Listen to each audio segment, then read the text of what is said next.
Vous vous rendez compte à quel point certains ont manqué de respect à Mohamed Salah? Regardez, les hommes manquent mais pas les chiffres. Mohamed Salah a été décisif encore aujourd'hui. Un but et une passe décisive. Face à Manchester City, ancien champion de Premier League. Et cette victoire va probablement leur offrir le titre, surtout qu'Arsenal a perdu son match hier. Alors Mohamed Salah, en 38 matchs, toutes compétitions confondues, il a réussi à marquer 30 buts et 21 passes décisives. Il est à 51 goals à 6 les gars. On est qu'en février. C'est une dinguerie ce qu'il est en train de nous faire là cette saison. Quand j'entends certains qui ont dit que les prestations de Mohamed Salah sont graves surcoté, moi je vous trouve hypocrite malheureusement certains. Alors certes Mohamed Salah dans certains matchs, je le vois pas énormément, mais il arrive à stater, à marquer ses buts. Mais il y a d'autres joueurs auparavant qui étaient dans ce profil-là à certains moments. Par exemple Cristiano Ronaldo, il n'était pas tout le temps là et omniprésent sur toutes les minutes du match, mais il était décisif au bon moment. Et c'est ça le plus important à certains moments, être là au bon moment, stater pour que ton équipe remporte des titres. Et c'est ce que Mohamed Salah est en train de réaliser là. Et lorsque c'est Mohamed Salah, j'ai l'impression que vous essayez à tout prix de le saboter pour décrédibiliser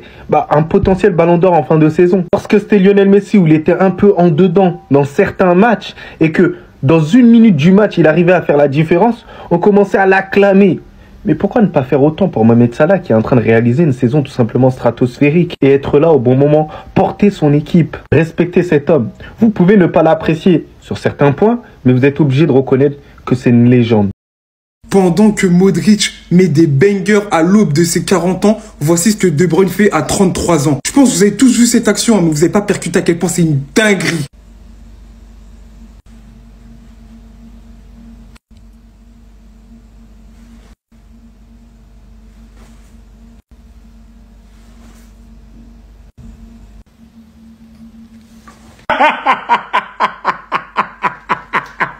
J'ai vu ça dans mon fauteuil, j'ai crié, hein.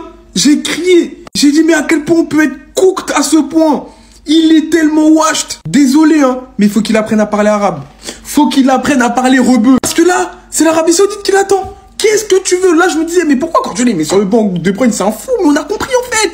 Parce que Guardiola, il voit des choses qu'on voit pas. Voilà, faut qu'il apprenne les bases. Shukran. Voilà. Kun Eda. Hein? Les bases de l'arabe. Parce que là, Al-Hilal, Al-Nasser, tout ce que tu veux là, faut venir le récupérer. C'est trop. Non, là, c'est un joueur, un grand joueur à l'agonie. Pardonnez-moi d'avoir osé comparer De Bruyne à Modric. Pardonnez-moi. Les gars, victoire de Liverpool 2-0 contre Manchester City qui enchaîne sur une défaite après la défaite contre le Real Madrid à Madrid. Ça va pas pour Manchester City. Comment vous dire que malgré le retour de Doku, et Doku, qu'est-ce qu'il a fait du bien. Je vous jure les gars, la prestation de Doku ce soir, il mérite tellement de jouer à Liverpool. Mais déjà, ce qu'il faut retenir côté Liverpool, pour nous les Parisiens, c'est que déjà, Mohamed Salah, il est en pétard, les gars.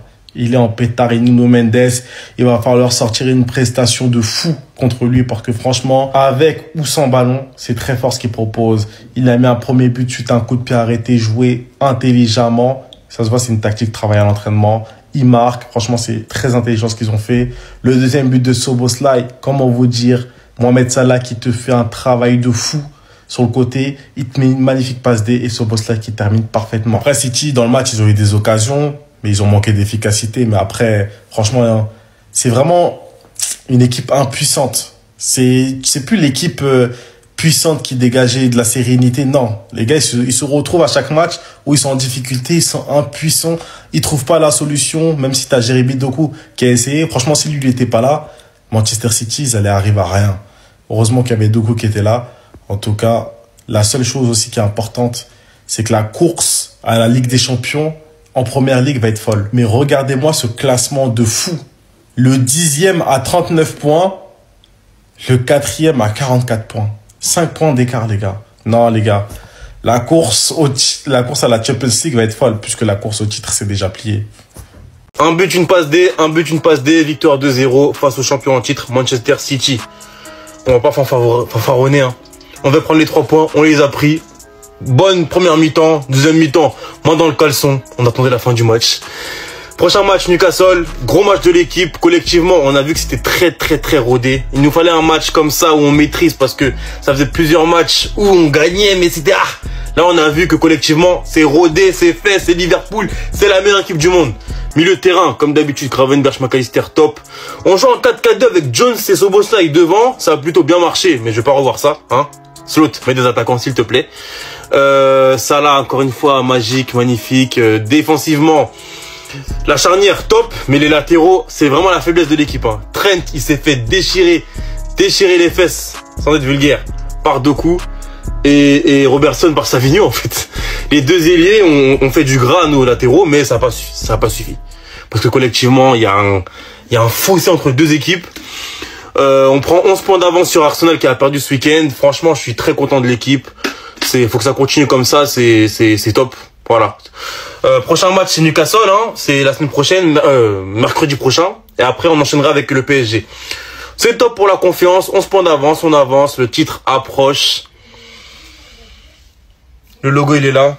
Et je l'embrasse. Homme du match, Soboslai, bah, les deux. Et voilà, les gars. Gakpo revient de blessure, c'est carré. Connor, on t'attend. Le logo, il est là, je l'embrasse. Vamos! Non mais là, donnez-lui le ballon d'or tant qu'on y est, parce que là c'est trop. Le nombre de records que Mohamed Salah a brisé aujourd'hui face à Manchester City, c'est que des trucs hallucinants. Déjà là, nous avons le classement de Première Ligue et comme vous pouvez le constater, Liverpool, ils sont même plus dans la compétition, ils sont loin devant. Ils sont premiers devant Arsenal avec 11 points d'avance les amis. Là, il n'y a même plus de rivalité qui tiennent. Et comment tu veux ne pas briller en Première Ligue quand t'as un Mohamed Salah qui veut pas arrêter de marquer? Le gars, il fait que marquer. Le gars, cette saison en 39 matchs, il t'a marqué 30 buts et 20 passes décisives. C'est bien beau de parler de Rafinha Ballon d'Or, Kylian Mbappé Ballon d'Or, mais quand on regarde très bien les amis, les stats, les performances face aux grosses équipes, Mohamed Salah les amis, il n'y a pas son 2 pour l'instant. Juste à voir le nombre de buts qu'il a marqué face aux gros cette saison. Face à Manchester United, 4 buts, Tottenham 4 buts, Manchester City 2 buts, Chelsea 2 buts, Arsenal 1 but. Et face à ces gros là, il a presque gagné tous les matchs. En Ligue des Champions, je le rappelle, il a fini premier. Dites-vous que dans toute la carrière de Pep Guardiola, Mohamed Salah est le joueur qui a marqué le plus de buts contre lui. Face au but marqué de Mohamed Salah aujourd'hui, il a atteint la barre de 12 buts marqués contre Pep Guardiola. Si vous voulez qu'on parle de régularité, voilà ça qu'est là. Lors de ses 25 derniers matchs, il n'est jamais descendu en dessus de 7. Que des matchs où il performe. Mentalement, il brise des records. Il est même allé toucher un record de Lionel Messi. Comme vous pouvez le voir marquer, les amis, il a dit Mohamed Salah a marqué et fait des passes décisives lors de 11 matchs de Première Ligue en 2024-2025, soit le plus grand nombre de buts marqués et passes décisives par un joueur en une seule saison dans l'un des 5 grands championnats européens depuis Lionel Messi en 2014-2015. Il rivalise avec Lionel Messi, les amis. Non, là, le Paris Saint-Germain, je sais que vous êtes très fort en ce moment. Collectivement parlant, il n'y a rien à dire, mais en tout cas, bonne chance. J'imagine même pas 30 secondes si Bellingham était en train de réaliser la saison de Phil Foden. Non, faudrait me dire pourquoi est-ce qu'il passe entre les mailles du filet, parce que sa saison est catastrophique. C'est lui qu'on appelle le joyau anglais à la base des bases, c'est lui, hein. C'est le même mec dont Guardiola avait parlé comme étant plus talentueux que Messi, c'est lui. Avec De Bruyne qui a plus de jambes, qui est complètement carbo à 33 ans. C'est lui qui était censé relever le niveau de City, c'est lui qui était censé mettre le club sur ses épaules. Mais comme c'est une biatch, ce mec-là est une biatch, il a pas la mentale, les gars. De toute façon, moi, je l'ai vu, hein, dans la boîte de nuit, là. Vous savez de quelle vidéo je parle. Encore une fois, ça l'a comparé à des Bellingham, ça l'a comparé à des grands milieux de terrain, alors que il a pas ça, il a pas ce truc-là en lui. Il a pas ce truc-là. C'est le meilleur joueur de Première Ligue l'année dernière. Il a été élu meilleur joueur de Première Ligue. Je vais pas dire qu'il est finito à 25 ans, il est dans une mauvaise passe et c'est un très bon joueur à la base, mais c'est juste pas ce leader. Comparé à Bellingham. Je vais pas mentir, le downfall de Manchester City me ravit au plus haut point. J'en suis content, je suis leur premier ennemi. N'oubliez pas, le football est cruel et la descente aux enfers de Phil Foden continue. La semaine dernière, je suis tombé sur ça. Passation de pouvoir. Est-ce que vous avez vu une passation de pouvoir aujourd'hui? Sérieux? Je m'y attendais pas. On a dominé Manchester City chez eux de A à Z. Du début à la fin du match, on leur a laissé aucune chance. C'est simple, on aurait pu jouer encore 4 heures de plus. Ils n'auraient pas marqué. C'est simple, ils n'auraient pas marqué. Le seul qui était dangereux, c'était Doku. Et comme par hasard, qui défendait sur lui? Alexander-Arnold. On va débriefer ensemble les buts et je suis désolé, mais celui-là, c'est une faute professionnelle. Donc, McAllister tire son corner, il tire à ras de terre, premier poteau. Szoboszlai surgit et juste avec une petite pichenette, il la met au point de pénalty où Salah est tout seul depuis le début de l'action. Ça, c'est une dinguerie de laisser le meilleur joueur d'Europe tout seul. Salah, après, il n'a plus qu'à finir, il tire, elle sera déviée, mais le gardien, il peut rien faire. Sur le deuxième but, je vais quand même retenir que certes, Alexander-Arnold a fait un match de merde en défense, mais c'est lui qui a l'intelligence de trouver Salah sur une transversale magnifique. Salah contrôle ici, voilà, ça on peut pas l'enlever à Alexander-Arnold, il a un pied magique. Mais qu'est-ce qu'il défend mal? Salah on connaît, il arrive à éliminer son défenseur et en détente, il décale pour Szoboszlai. Après Szoboszlai, il n'a plus qu'à contrôler et frapper. Et le gardien, il est prêt à contre-pied. Et voilà, ça fait 2-0. Moi, la seule question que je me pose à l'heure actuelle, c'est quelle sera la qualité du sommeil d'Arnold? Comment il va dormir la nuit? Parce que Doku, il a dit une fois en interview que son rêve, en fait, dans le football, c'est pas de marquer des buts, faire des passes décisives. Quand il était jeune, en fait, son seul rêve, c'était de traumatiser son défenseur. C'est de l'aggraver, de le tuer, qu'il pense à lui toutes les nuits, qu'il n'arrive pas à fermer un œil, qu'il le déteste. Du coup, j'en reviens à ma question. Quelle sera la qualité du sommeil d'Arnold? Parce que certes, il a gagné. Mais aujourd'hui, il s'est fait éliminer 11 fois. 11 fois à la mi-temps, il y avait déjà 8 dribbles subis. 8. Le plan de Guardiola aujourd'hui était simple. Faites la passe à Doku, il va gérer. On va dire la vérité, il aura géré, il va gérer. Mais malheureusement, c'est le seul à gérer. Ça l'entourait 2-3 joueurs sur lui, il passait quand même. Ça là, il venait en aide d'Arnold. Regardez, il y a 3 joueurs sur l'image. Il est seul, il est passé quand même. Carrément dans ce match, Arnold, il était à 2 doigts de reproduire cette photo. S'il avait pu utiliser une arme à feu pour stopper Doku, il l'aurait fait. Il lui aurait mis des balles dans le dos, je sais, parce qu'il le déteste. Après, j'ai envie de dire, malheureusement pour Doku et heureusement pour Liverpool, que City aujourd'hui jouait sans vrai neuf, ce qui faisait que la part du temps, Doku, lorsqu'il venait centrer, soit il y avait personne à la surface de réparation, ou bien, voilà, Foden, il était caché un peu derrière la grande forêt. Derrière la grande forêt, Van Dijk, Konaté. Du coup, il y avait clairement personne pour récupérer ses centres, ne serait-ce pour les couper. Et si ces centres n'étaient pas aussi parfaits. Liverpool, c'est juste trop fort. Tous les gros matchs, il les gagne. C'est pour ça qu'il joue le titre cette année. Mais là, on peut clairement le dire. L'appel est pour Liverpool. Arsenal ne peut plus revenir. Mais je voyais beaucoup de commentaires comme quoi Liverpool était moins bon. Ils maîtrisaient moins les matchs. Que depuis quelque temps, ils avaient perdu le football qu'ils avaient en début d'année. Ils viennent de contredire pas mal de personnes. Aller gagner à l'Etihad, c'est compliqué. Le Real et plein d'autres équipes ont du mal à gagner là-bas. Mais Liverpool, ils sont venus, ils ont joué calmement, ils ont gagné. Et c'est pour ça que je vous dis que Liverpool est une équipe de tueurs. Une occasion, un but. Mais encore une fois, la personne derrière moi, là. Encore une fois, il a fait une masterclass. Encore une fois, il a marqué. Encore une fois, il a fait une passe décisive. Le mec, il a 30 buts depuis le début d'année et 20 passes D, je crois. 30 buts, 20 passes D. Ça, c'est des stats de fin de saison. On est qu'en février. Et regardez le but qu'il met. Bon, la défense de City, c'est catastrophique. Mais encore une fois, il est placé là, au bon endroit, au bon moment pour marquer. Et juste après, il est là, il décale Szoboszlai qui est face au gardien, qui tire et qui marque. Regardez la posture d'Ederson. Il a compris. Liverpool, c'est trop fort. En tout cas, il se rapproche de son ballon d'or. Guardiola continue à faire des cauchemars. Et Liverpool prend 11 points d'avance sur Arsenal. C'est terminé. J'ai même pas envie de parler. J'ai même pas envie de parler parce que les gars, c'est trop doux. En fait, je suis apaisé. Les précédentes années, j'étais stressé quand je voyais Liverpool face à City.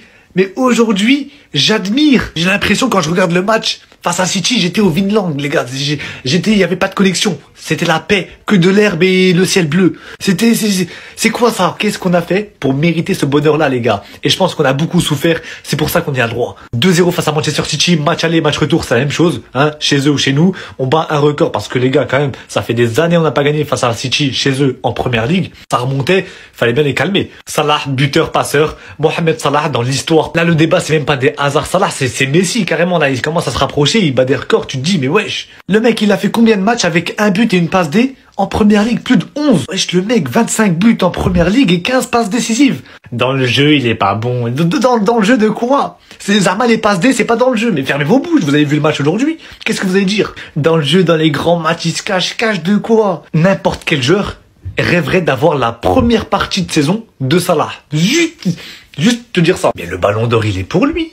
Laissez le ballon d'or de côté et donnez-lui. C'est exceptionnel ce qu'il fait. Et arrêtez de dire c'est le meilleur joueur d'Europe. C'est le meilleur joueur du monde. Qu'est-ce que c'est ça vous fait peur de dire du monde? Je vois, vous vous dites beaucoup joueur d'Europe, meilleur ailier d'Europe. C'est le meilleur joueur du monde. Il n'y a pas que l'Europe. Même si on sait que quand t'es meilleur joueur de l'Europe, t'es aussi meilleur joueur du monde. Mais dites le monde, c'est mieux. Il détient le monde. Il pisse sur le monde.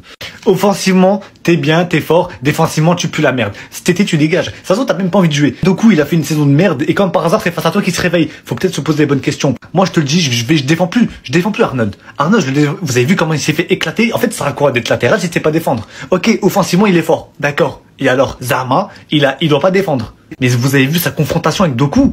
Wallah, il a réveillé Doku, Zama. Van Dijk, Gravenberch, McAllister. Et je vais revenir sur un joueur. Oh là là là, mais Szoboszlai, c'est ça que je voulais de toi. Tu vois, toutes les fois je t'ai critiqué, toutes les fois je t'ai insulté. C'est pour que tu deviennes comme ça. C'est pour te forger un mental de fou. Et regarde ce que tu nous proposes en ce moment. Mais t'es titulaire discutable. C'est libre et John, il est sur le banc. Enfin, c'est ça qu'on voulait, frère. On se faisait rêve contre toi, mais tu crois que c'est pour le mal. C'est pour avoir ton bien. Et notre bien aussi. Parce qu'on prend les 3 points.